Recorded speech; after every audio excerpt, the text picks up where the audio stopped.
Welcome to Daily Rambam. Says the Rambam in the 13th chapter of Shmita and Yovel, the Rambam says the following. Shevet Levi, the tribe of Levi, Afal Pi she'ein lahem chelek ba'aretz, God did not give them part of Israel.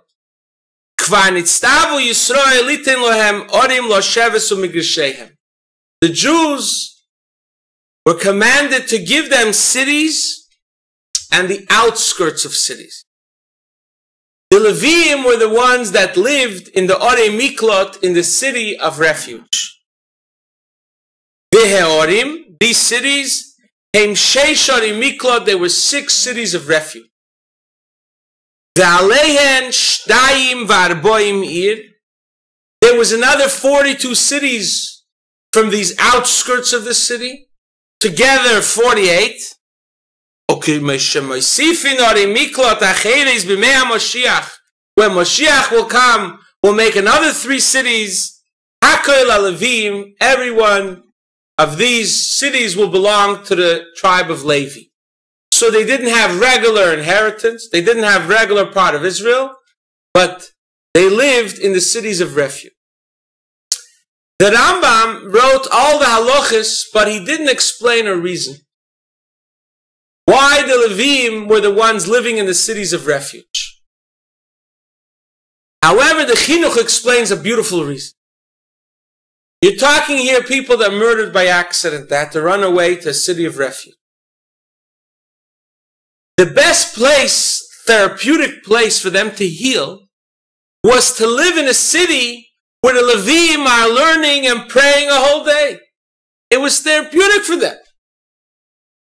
Which explains why the Levim lived in these cities of refuge.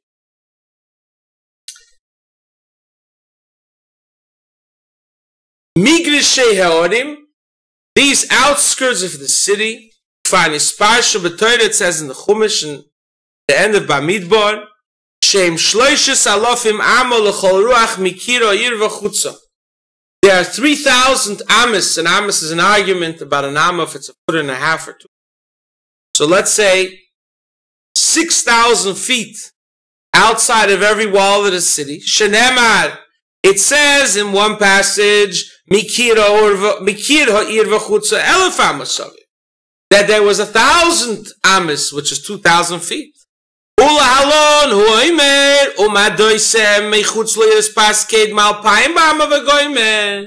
it says in another passage, it was 2,000 feet.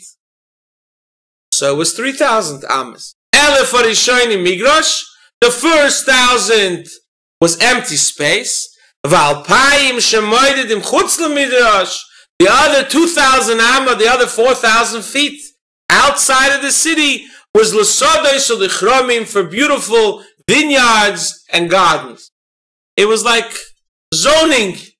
The city had to be beautiful. So these 6,000 feet around the whole city belonged to the Levim, and also had the holiness of Orei Miklot. And the Rambam in different places goes on to explain what's the difference between the 6 major Orei Miklot cities of refuge and these other 42 cities of the outskirts of the towns. The Rambam continues in the 3rd halacha. Every city outside this 6,000 feet, outside of that, had a spot to bury their dead. You could not bury them in those 6,000 feet. Shenema, it says a pasuk about this empty space around the cities, that these things should be for their animals, for their cattle, and for their wealth. They were not meant to be burial places, they were meant for the live to live there.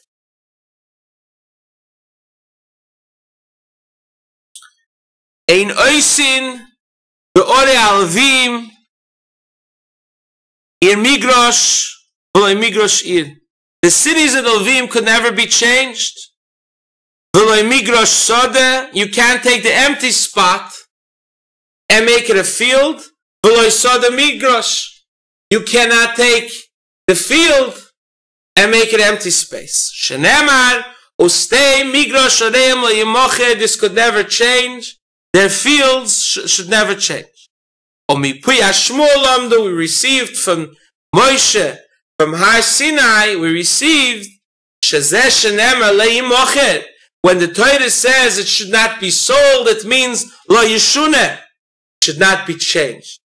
Elo Hasodeh, the field, the 2,000 Amos field, V'hamigrosh, and the 1,000 Amma, the 2,000 feet of empty spot, V'ha'ir, in the city, Kol Echad Mishloshton Kemeshu La'olam, it should, all these three things should remain, V'chein B'shor Ar Yisrael, in all other cities. The Rambam continues halacha vav, Lo yister adam es beisai la'asoisai gina, v'lo yitach harvosai gina. If you have a home, the most important thing in Israel is a home. There's a mitzvah of Yishuv Eretz Yisrael to have as many homes as possible in Israel, to get ready for all of us to move there. So you can't take a home and destroy it to make it a garden. Or even if you have a haunted house, you can't make it a garden. You could only rebuild it for a home. Not to destroy Israel, should always be full of hope. There was a chief rabbi of Yerushalayim, Rabbi Yosef Chaim Sonnenfeld. Whenever he saw a house being built in Israel, he was happy. It didn't have to be a Jewish home. He said, look, they're building Israel. We continue halacha Zayin, the 7th halacha. There's an interesting special right given to the Kohanim. Kohanim ulvim shemochru soda misteoreim oy bayis mimoteori chema shalahem ein gel in kaseder hazeh. If a Kohen or a Levi sells his home, they do not have the restrictions that normal Jews have. Normal Jew, if he sells a home, he doesn't redeem it. It says in Pasha B'chukoisai, within a year, he lost the home. A Jew could redeem it till the Jubilee year. A Kohen could always redeem it. A Jew can't sell his field right before the Jubilee year. They could sell whenever they want, and right away redeem it. A normal Jew has to wait 2 years till he redeems a field. And if they sanctify the field, they could take it back from hektish, not like a regular Jew. The goyim boti arichoyma calls man sheyirtza filacha kamashonim. If they had a home in a city that had a tower, had a wall around it, a normal Jew loses it after 12 months. They could always redeem it. Shenemar, it says a passage, Gu'ulas oilam tiyah la'levim. The Levim could redeem their homes forever.